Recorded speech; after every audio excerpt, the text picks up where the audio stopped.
हाय, मेरा नाम आकिल अहमद है और इस पार्टिकुलर वीडियो में हम देखेंगे कि हम एक सिक्वल सर्वर इंस्टेंस से किसी एक डेटाबेस से डेटा को किस तरह से दूसरी डेटाबेस की किसी दूसरी टेबल में कॉपी कर सकते हैं।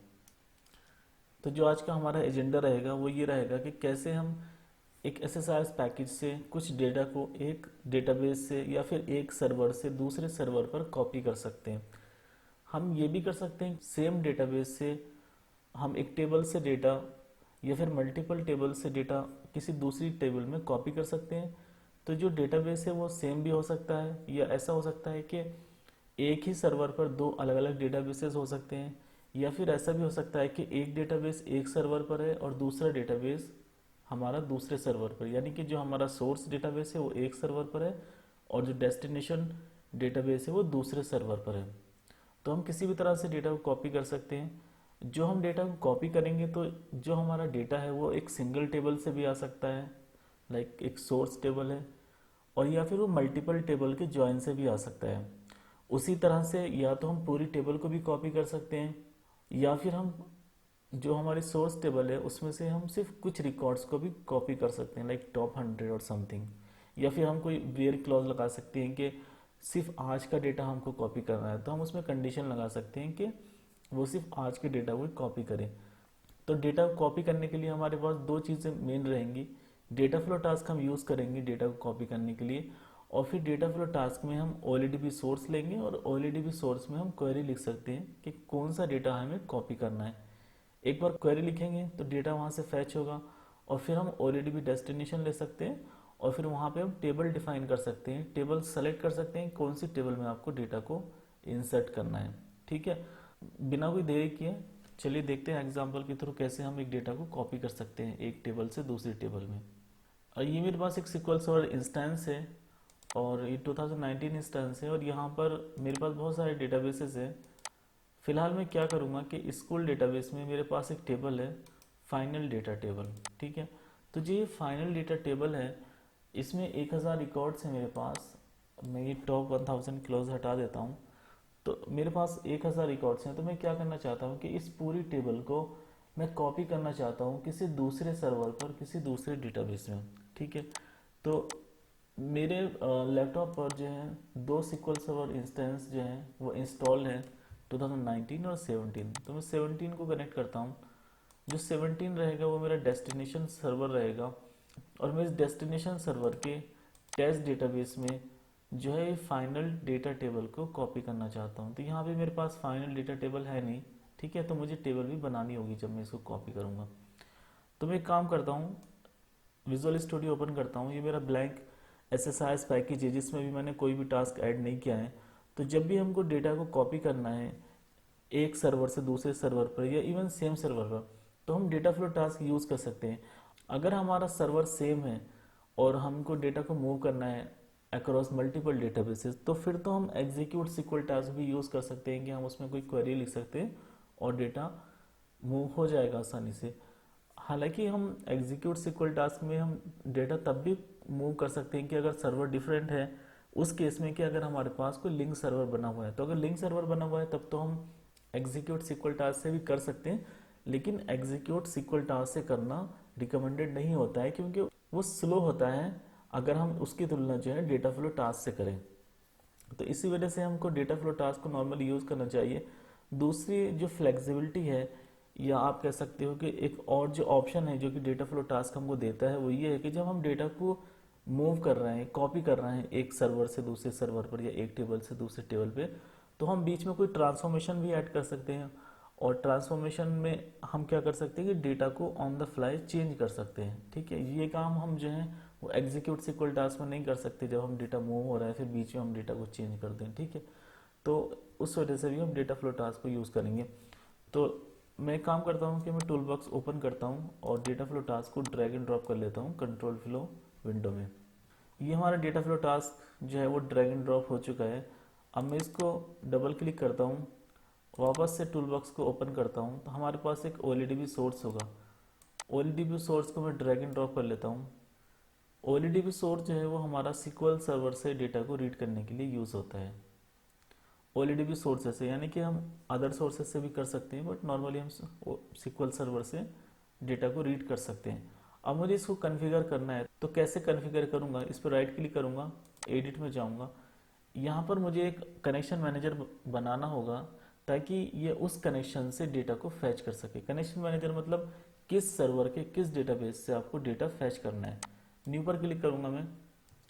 आई थिंक मेरे पास कोई ना कोई कनेक्शन तो ऑलरेडी होगा, एक कनेक्शन मेरे पास है, बट फिलहाल मैं इसको डिलीट करता हूँ, एक नया कनेक्शन बनाता हूँ। और मैं क्या करता हूँ कि मैं सिक्वल सर्वर जो मेरा 2019 है, इसका जो मैं सर्वर नेम है वो मैं कॉपी कर लेता हूँ। मैं यहाँ से भी जो है इसको कॉपी कर सकता हूँ, ठीक है। अब मैं वापस से जाऊँगा, सर्वर नेम इसको पेस्ट करूँगा, ऑथेंटिकेशन टाइप जो है वो विंडोज़ ऑथेंटिकेशन ही रखूँगा। मेरे डेटाबेस का नाम है स्कूल डेटाबेस, तो मैं इसको सेलेक्ट कर लूँगा, ओके करूँगा, ओके करूँगा। डेटा एक्सेस मोड में लूँगा सिक्वल कमांड। यहाँ पर मल्टीपल ऑप्शन है, एक तो है टेबल और व्यू। अगर आपको पूरी टेबल कॉपी करनी है तो अगर आप चाहो तो पूरा टेबल यहाँ से सेलेक्ट भी कर सकते हो। जैसे मुझे फाइनल डेटा टेबल को मूव करना है तो मैं फाइनल डेटा सेलेक्ट कर सकता हूँ। दूसरा ऑप्शन है टेबल नेम और व्यू नेम वेरिएबल, कि अगर आपने कोई वेरिएबल बनाया हुआ है और वेरिएबल के अंदर टेबल का नाम है तो आप यहाँ से वेरिएबल नेम सेलेक्ट करोगे तो लिस्ट आ जाएगी और आप उसको सेलेक्ट कर सकते हो।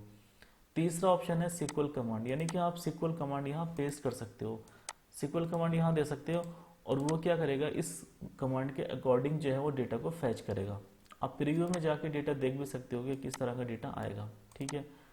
लास्ट ऑप्शन है सिक्वल कमांड फ्रॉम वेरिएबल, यानी कि जो ये कमांड है आप इस कमांड को किसी वेरिएबल के अंदर भी जो है वो लिख सकते हो और फिर उस वेरिएबल को यूज़ कर सकते हो। जैसे मैं अभी एक सेकंड के लिए आपको दिखा देता हूँ। जैसे मैं यहाँ पर एक वेरिएबल बना लूँ अगर सिक्वल क्वेरी, ठीक है, और इसका मैं डेटा टाइप ले लेता हूँ स्ट्रिंग, ठीक है। अब यहाँ अगर मैं एक्सप्रेशन में जाके डबल कोट्स के अंदर क्वेरी पेस्ट कर दूँ, ठीक है, मैंने क्वेरी लिख दी और इवेल्यूएट एक्सप्रेशन क्या ठीक आ रहा है, ओके क्या, तो ये जो मेरी क्वेरी है वो एक वेरिएबल के अंदर स्टोर हो गई, ठीक है। अब मैं अगर यहाँ पे चाहूँ तो मैं यहाँ सिक्वल कमांड फ्रॉम वेरिएबल लूँ और वो वेरिएबल सेलेक्ट कर लूँ सिक्वल क्वेरी, तो ये यहाँ पर आ गया। नॉर्मली हम वेरिएबल्स कब यूज़ करते हैं कि जो ये मेरा वेरिएबल है इसके अंदर सपोज करो कि ये टेबल का नेम किसी और वेरिएबल से आ रहा हो या फिर डेटाबेस का नेम जो है किसी और वेरिएबल से आ रहा हो, ये डायनामिक हो, तो उस केस में हम क्वेरीज लिखते हैं SSIS वेरिएबल्स में। तो आप यहाँ पर जो ऑलरेडी भी सोर्स में जो है आप डेटा जब आपकी क्वेरी एग्जीक्यूट होगी तो अगर आपको कोई डायनामिक क्वेरी लिखनी है तो वो आप वेरिएबल में भी लिख सकते हो, ठीक है। या फिर यहाँ पर जो डेटा आ रहा है वो स्टोर प्रोसीजर से भी आ सकता है। फिलहाल जो है यहाँ पर अगर आप देखोगे तो हमने इसको लिया SQL command from variable, but मैं फिलहाल एक काम करता हूँ सिक्वल कमांड नॉर्मल वाली ले लेता हूँ, ठीक है। और क्योंकि ये हमारी जो क्वेरी है ये कोई डायनेमिक क्वेरी नहीं है, इसमें फ़िलहाल के लिए सभी वैल्यूज जो हैं हार्ड कोडेड हैं। ये मेरे डेटाबेस का नाम है और ये मेरे टेबल का नाम है, ठीक है। डेटाबेस का नाम मैं हटा भी सकता हूँ क्योंकि हम ऑलरेडी स्कूल डेटाबेस को कनेक्ट कर रहे हैं तो डेटाबेस का नाम देने की ज़रूरत नहीं है। प्रीव्यू में आप डेटा देख सकते हो, ये 200 रिकॉर्ड दिखा रहा है, ठीक है, शुरू के। अगर मैं कॉलम्स में जाता हूँ तो ये कॉलम्स दिखा देगा कौन कौन से कॉलम्स हैं जो कि हम सिक्वल क्वेरी से सेलेक्ट कर रहे हैं, ठीक है। अगर सपोज करो यहाँ पे तो अगर मुझे कोई कॉलम नहीं चाहिए तो मैं उसको यहाँ से डायरेक्टली हटा सकता हूँ, बट सपोज करो अगर मैंने यहाँ टेबल और व्यू लिया था, ठीक है, और यहाँ पर मैंने लिया फाइनल डेटा, तो अब यहाँ पे ये सारे कॉलम सेलेक्ट कर लेगा उस टेबल से जो भी मैंने टेबल सेलेक्ट की हुई है फाइनल डेटा। तो अगर आपको कोई कॉलम नहीं चाहिए तो आप उसको अनचेक करोगे तो वो कॉलम यहाँ से हट जाएगा, ठीक है। बट फिलहाल के लिए मैं सारे कॉलम ले लेता हूँ। दूसरी चीज़ ये है कि अगर आपको किसी कॉलम को रीनेम करना है, कुछ और नाम देना चाहते हो तो आप वो नाम दे सकते हो। जैसे आईडी है, अगर आईडी का नाम आप कुछ और देना चाहो, जैसे रो आईडी देना चाहो तो आप यहाँ भी लिख सकते हो रो आईडी। तो इसे यहाँ पे चेंज करोगे तो उससे क्या होगा कि तो अगर आप टेबल बनाओगे इस स्कीमा के हिसाब से तो ये जो आउटपुट कॉलम है उसमें ये रो आईडी दिखाएगा। और वैसे भी जो हमारा कंट्रोल फ्लो है उसके अंदर आप कॉलम्स देखोगे कौन कौन से कॉलम सोर्स से डेस्टिनेशन की तरफ मूव हो रहे हैं, तो उसमें वो आईडी नहीं दिखाएगा बल्कि रो आईडी दिखाएगा क्योंकि आपने आउटपुट कॉलम का नाम रो आईडी कर दिया है। ओके पर मैं क्लिक करूँगा। मैं आपको एक बार दिखा देता हूँ कि मैं क्या बात कर रहा था। सपोज करो मैं अगर ड्राइव कॉलम ले लेता हूँ, यहाँ पे मैं आपको अभी जस्ट दिखा रहा हूँ किस बारे में बात कर रहा हूँ। वैसे मैं ड्राइव कॉलम पर एक डिटेल में एक या एक से ज़्यादा वीडियो बनाऊंगा। तो अगर मैं डबल क्लिक करता हूँ कॉलम्स में जाता हूँ तो आप यहाँ देख सकते हो कि यहाँ आईडी कॉलम नहीं आ रहा बल्कि रो आईडी कॉलम आ रहा है, ठीक है। फिलहाल के लिए मैं इसको हटा देता हूँ। अभी तक हमारा आधा काम कंप्लीट हो गया है कि हम सोर्स से डेटा रीड कर रहे हैं एक टेबल से और डेटा हमारा फैच हो जाएगा, ठीक है। अगर मैं अभी पैकेज को एज इट इज़ चलाता हूँ तो ये डेटा को रीड कर लेगा लेकिन ये कहीं राइट नहीं करेगा क्योंकि हमने कोई डेस्टिनेशन अभी सेलेक्ट नहीं किया है। जब तक हम डेस्टिनेशन सेलेक्ट नहीं करेंगे तब तक ये डेटा को राइट नहीं कर पाएगा। ठीक है, तो आप देखोगे इसने डेटा को सिर्फ रीड किया और ये यहीं पे रुक गया। मुझे क्या करना है, डेटा को राइट करना है। तो डेटा को राइट करने के लिए हम यूज़ करते हैं ओलीडीबी डेस्टिनेशन। ओलीडीबी डेस्टिनेशन को मैं ड्रैग एंड ड्रॉप करूँगा डेटा फ्लो टास्क में। अब अगर मुझको सोर्स से डेटा को डेस्टिनेशन में इंसर्ट करना है तो मुझको ओलीडीबी सोर्स को कनेक्ट करना होगा, ब्लू एरो को कनेक्ट करना होगा ओलीडीबी डेस्टिनेशन से। जो ये ब्लू एरो है इसको हम डेटा पाथ भी बोलते हैं। ठीक है, तो अब हम एक काम करते हैं, मैंने कनेक्ट कर दिया सोर्स से डेस्टिनेशन को। अब हम डेस्टिनेशन को कॉन्फ़िगर करते हैं एडिट पर क्लिक करके। यहाँ पर जो कनेक्शन है वो सेम कनेक्शन अभी इसने ले लिया, क्योंकि एक ही कनेक्शन है मेरे पास ओलीडीबी कनेक्शन। अभी अगर आप कनेक्शन पेन में देखोगे तो मुझे एक और कनेक्शन बनाना है। चाहे तो कनेक्शन आप यहाँ पर क्लिक करके भी बना सकते हो। दूसरा तरीका है आप कनेक्शन यहाँ पर राइट क्लिक करके भी बना सकते हो, न्यू ओलीडीबी कनेक्शन। ठीक है, न्यू पर क्लिक करूँगा। मुझे एक और कनेक्शन बनाना है 2017 इंस्टेंस पे। तो यहाँ पर मेरे पास एक दूसरा इंस्टेंस है 2017, तो मैं यहाँ पर एक कनेक्शन बनाना चाहता हूँ टेस्ट डेटाबेस पे। ठीक है, तो मैं एक काम करूँगा, प्रॉपर्टीज़ में जाके पहले तो इसका सर्वर का नाम जो है वो कॉपी कर लूँगा। उसके बाद विजुअल स्टूडियो में मैं सर्वर नेम में सर्वर नेम दूंगा और फिर लिस्ट ऑफ अवेलेबल डेटाबेस इसमें से मैं टेस्ट डेटाबेस सेलेक्ट कर लूँगा। टेस्ट कनेक्शन करता हूँ, सक्सीड हो गया, ओके पर क्लिक करूँगा, ओके पर क्लिक करूँगा। ठीक है, तो ये यहाँ पर मेरा कनेक्शन बन चुका है। अब मुझे इस कनेक्शन को यूज़ करना है अपने ओलीडीबी डेस्टिनेशन में। ओलीडीबी डेस्टिनेशन में राइट क्लिक करूँगा, एडिट में जाऊँगा। इसने अभी बाय डिफ़ॉल्ट 2017 ले लिया है, बट अगर 17 नहीं लिया हो तो आप इसको यहाँ पे सेलेक्ट कर सकते हो। अब अगर मैं लिस्ट ऑफ टेबल्स देखता हूँ तो यहाँ पे मेरे पास जो टेबल थी फाइनल डेटा वो टेबल नहीं है, तो मुझको टेबल बनानी है। एक चीज़ और है कि जो डेटा एक्सेस मोड है यहाँ पर ऑप्शन है, डिफरेंट ऑप्शन है, टेबल और व्यू है, टेबल और व्यू फास्ट लोड है।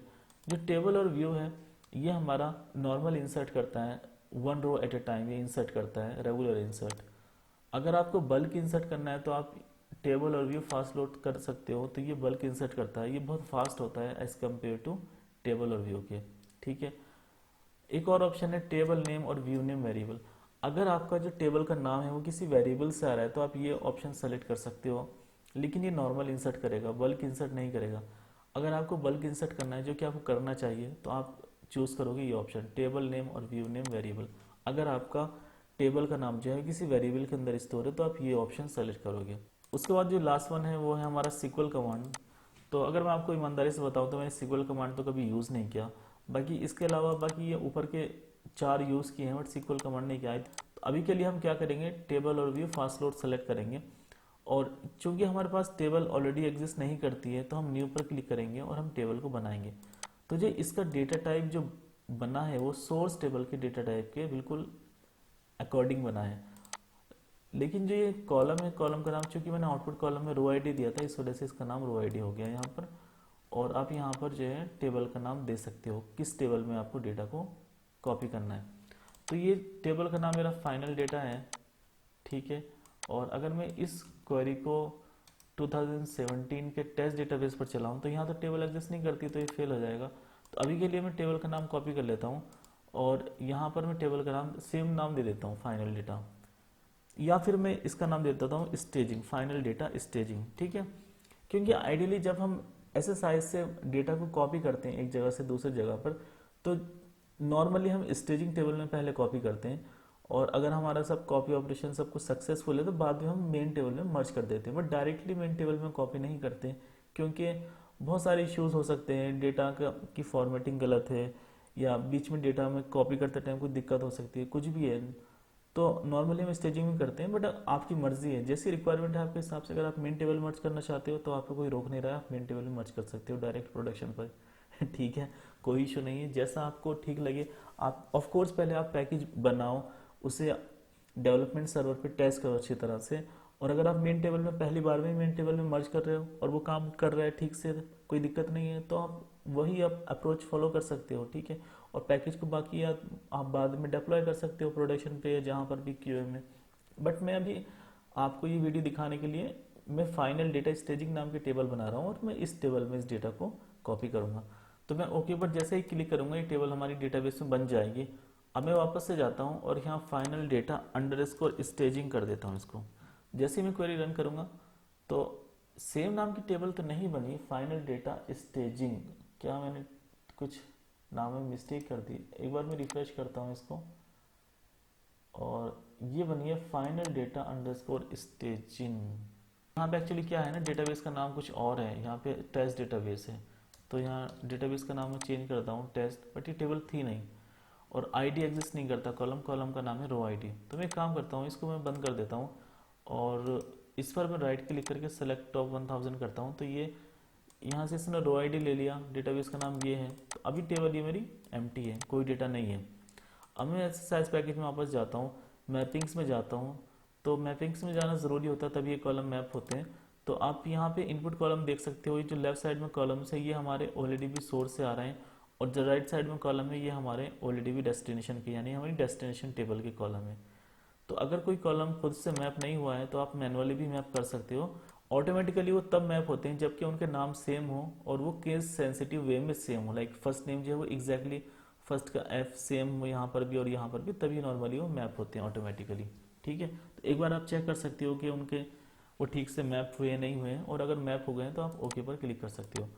हमारा एक्सरसाइज पैकेज रेडी हो चुका है, और अगर मैं इसको एग्जीक्यूट करूँगा तो ये सोर्स से 1000 रिकॉर्ड्स रीड करेगा और डेस्टिनेशन टेबल में कॉपी कर देगा। तो आप देख सकते हो काफ़ी क्विक था, और 1000 रिकॉर्ड जो हैं वो मेरे कॉपी हो गए हैं डेस्टिनेशन टेबल में, और डेस्टिनेशन टेबल का नाम है फाइनल डेटा स्टेजिंग। एसएसएमएस में जाऊंगा मैं, यहाँ पर रीरन करूँगा क्वेरी को, तो देखो डेटा यहाँ पर कॉपी हो चुका है। बहुत सिंपल तरीका था, बहुत ही आसान था, कुछ इसमें कुछ खास था नहीं करने के लिए। तो यहाँ पर अगर आपको जो ऑलरेडी भी डेस्टिनेशन है, अगर आपको यहाँ से टेबल का नाम कॉपी करना है तो आप कैसे करोगे कॉपी, कि इसकी आप प्रॉपर्टीज़ में जाओगे तो यहाँ पर जो है ना ये टेबल का नाम दिखाता है, ये जिसे फाइनल डेटा स्टेजिंग ओपन रो सेट में, तो आप यहाँ से कॉपी कर सकते हो। जस्ट बता दिया है, मैं आपको ज़रूरत पड़ जाती है कभी कभी ना, यहाँ से कौन सी टेबल में हम डेटा इंसर्ट कर रहे हैं, अगर आपको इसका नाम कॉपी करना है तो आप इस तरह से कॉपी कर सकते हो, यहाँ से ओपन रो सेट के आगे मिल जाएगा आपको। तो अब ये हमारा जो डेटा है, एक वन टाइम ही पूरा डेटा पॉपुलेट हो गया है 1000 रिकॉर्ड्स। नाउ सपोज करो अगर आपको इसको पैकेज को रीरन करना है, अगर मैं इसको अभी रीरन कर दूं तो ये फिर से 1000 रिकॉर्ड्स पॉपुलेट कर देगा, यानी कि हमारी फाइनल टेबल में 2000 रिकॉर्ड्स हो जाएंगे। ठीक है, तो क्या आप ऐसा पैकेज बनाना चाहते हो कि जब जितनी बार हम उसको चलाएं वो डेटा अपेंड करता रहे? तो अब ये रिक्वायरमेंट पे डिपेंड करता है, पैकेज टू पैकेज डिपेंड करता है, रिक्वायरमेंट टू रिक्वायरमेंट पे डिपेंड करता है। देखो कभी कभी तो क्या होता है, हमको फुल लोड करना होता है। फुल लोड मतलब कि डेस्टिनेशन टेबल को एक बार पूरा क्लीन कर दो और सोर्स से जितना डेटा है उसको एज इट इज लोड कर दो। और कभी कभी इंक्रीमेंटल लोड भी करना होता है। इंक्रीमेंटल लोड मतलब कि आपको हर बार पूरा डेटा लोड नहीं करना, बल्कि आपको सिर्फ वो डेटा लोड करना है जो कि डेस्टिनेशन में ऑलरेडी एग्जिस्ट नहीं करता। तो ये रिक्वायरमेंट के ऊपर है कि किस तरह की रिक्वायरमेंट है। अब जैसे इस केस में अगर आपको फुल लोड करना है, तो फुल लोड में क्या होता है कि पहले आप टेबल को ट्रंकेट करते हो, डेस्टिनेशन टेबल को आप पहले ट्रंकेट करते हो और तब डेटा को लोड करते हो। तो अगर आपको डेस्टिनेशन को जो है वो ट्रंकेट करना है तो उसके लिए आप एग्जीक्यूट सिक्वल टास्क यहाँ पे पहले ले सकते हो। ठीक है, और आप इसको बोल सकते हो क्लीन टेबल। ठीक है, और इसको मैं कॉन्फ़िगर कर सकता हूँ, यानी कि मैं डेस्टिनेशन टेबल को मुझको क्लीन करना है। तो यहाँ पे मैं डेस्टिनेशन कनेक्शन चूज़ करूँगा 2017 टेस्ट डेटाबेस, और यहाँ पर मैं लिख दूंगा ट्रंकेट टेबल और टेबल का नाम, ये मेरी फाइनल डेटा स्टेजिंग टेबल है। इसको मैं कट करूँगा, यहाँ से पेस्ट कर दूंगा, ओके पर क्लिक करूँगा, तो ये हमारा एग्जीक्यूट सिक्वल टास्क जो है वो कॉन्फ़िगर हो गया है। ओके पर क्लिक करूँगा। अब मैं इससे कनेक्ट कर दूंगा डेटा फ्लो टास्क को। तो जो जिस टास्क से हम दूसरे टास्क को कनेक्ट करते हैं एरो से, इसका मतलब ये है जो एरो दिखा रहा है कि यहाँ से एरो आ रहा है और यहाँ जा रहा है, तो जिसकी तरफ एरो होता है वो बाद में एग्जीक्यूट होता है, और जहाँ से एरो आता है वो पहले एग्जीक्यूट होता है। तो ये मेरा पहले एग्जीक्यूट होगा, ये मेरा बाद में एग्जीक्यूट होगा। और जो ये ग्रीन एरो है इसको हम बोलते हैं प्रेसिडेंस कॉन्स्टेंट्स। इसके ऊपर मैं डिटेल से और वीडियोस बनाऊंगा ताकि मैं इसको एक्सप्लेन कर सकूं डिटेल में कि क्या क्या इसमें और चीज़ें होती हैं। जैसे आप राइट क्लिक करोगे तो इसमें है सक्सेस है, फेलियर है, कंप्लीशन है, तो इन सब के बारे में बताऊंगा आपको। अभी के लिए अगर मैं पैकेज को रीरन करता हूं तो ये क्या करेगा, जो डेस्टिनेशन टेबल थी मेरी उसको क्लीन करेगा और फिर से ये पूरे 1000 रिकॉर्ड जितना भी डेटा है वो पूरा रीलोड कर देगा। तो इस तरह से जो हमारा काउंट होगा सोर्स टेबल का और डेस्टिनेशन टेबल का वो एग्जैक्ट मैच कर जाएगा, क्योंकि हम टेबल को पहले क्लीन कर रहे हैं और फिर उसको रिपॉपुलेट करें। अब आप देखोगे तो 1000 रिकॉर्ड्स मेरे हैं डेस्टिनेशन टेबल में और 1000 रिकॉर्ड्स हैं मेरे सोर्स टेबल में। तो एक तरह से डेटा मैंने पूरा जो है वो सिंक में कर दिया है। सोर्स जो है वो मेरे सिंक में है डेस्टिनेशन के। अगर तो आपको डेटा को एक बार ही कॉपी करना है, वन टाइम कॉपी करना है, एक सर्वर से दूसरे सर्वर पर या एक डेटाबेस से दूसरे डेटाबेस पर, तो आप जो है वो इम्पोर्ट एंड एक्सपोर्ट विजार्ड भी यूज़ कर सकते हो। मैं नॉर्मली यूज़ करता हूँ अगर मुझे सिर्फ वन टाइम कॉपी करना है। बट अगर आपका को एसएसआईएस पैकेज बनाना है और आपको जो डेटा को कॉपी करना है वो मल्टीपल टाइम करना है, जैसे आपको पैकेज को शेड्यूल करना है लाइक डेली बेसिस पर या वीकली बेसिस पर या फिर मंथली बेसिस पर, या फिर आपको एड हॉक बेसिस पर भी डेटा को कॉपी करते रहना है, फ्यूचर में एक से ज़्यादा बार करना है, तो फिर आप एसएसआईएस पैकेज बना सकते हो उस चीज़ के लिए, डेटा कॉपी करने के लिए। ठीक है, क्योंकि आप एक बार कोड लिखोगे और आप उस पैकेज को कितनी बार भी एग्जीक्यूट कर सकते हो। तो आई थिंक आज के लिए ज्ञान काफ़ी हो गया डेटा फ्लो टास्क का, कि कैसे हम एक सिक्वल टेबल से डेटा को एक जगह से दूसरी जगह पर कॉपी कर सकते हैं। और बाकी आप वीडियोस देखते रहिए, अभी मैं और वीडियोस बनाने वाला हूँ। और बाकी जो मैंने टेबल आज यूज़ की है, जो मैंने डेटा कॉपी किया है फाइनल डेटा, तो मैं इसकी क्रिएट टेबल स्टेटमेंट जो है वो आप डाउनलोड कर सकते हो डेटा के साथ में, और डिस्क्रिप्शन में आपको लिंक मिल जाएगा, वहाँ से आप डाउनलोड कर सकते हो, जिससे कि आप ये टेबल अपने डेटाबेस में बना सकते हो। और उसके बाद आप पैकेज तो लिख ही सकते हो कि कैसे आप एक टेबल को एक जगह से दूसरी जगह पर कॉपी कर सकते हो। वैसे तो आप ज़रूरी नहीं है कि आप इसी टेबल को कॉपी करो, आपके डेटाबेस में कोई ना कोई टेबल तो होगी, आप उसको ट्राई कर सकते हो कॉपी करने का, या आप टेबल खुद से बना सकते हो, दो चार रिकॉर्ड इंसर्ट कर सकते हो। ठीक है, मेरे हिसाब से आज के लिए इतना काफ़ी है। और बाकी वीडियोस देखने के लिए हमारे चैनल को सब्सक्राइब करें और इस वीडियो को लाइक करें। वीडियो देखने के लिए आपका बहुत बहुत शुक्रिया।